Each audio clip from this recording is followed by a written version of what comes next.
sila si Dylan. Hindi mo sinabi nagsiselos ko. Di ba normal yun? Baliw ko na kaya mo siniisip ko si Dylan tayo eh. Fiang, kinilig ng sobra dahil sa pagselos ni JM. Tila inaasar ni Fiang si JM matapos umamin ito na nagsiselos. Makikitang sagad ang kilig ni Fiang dahil nasatisfy ito na nagpakita ng pagsiselos si JM. Alam naman natin na kamakailan lamang ay hindi nagpapansinan ang dalawa dahil sa kanilang tampuhan.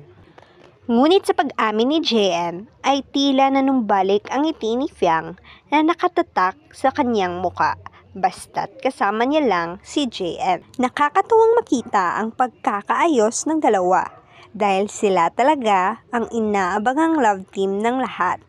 Sana naman ay makapagpatuloy pa at mas lalong mapalalim pa ang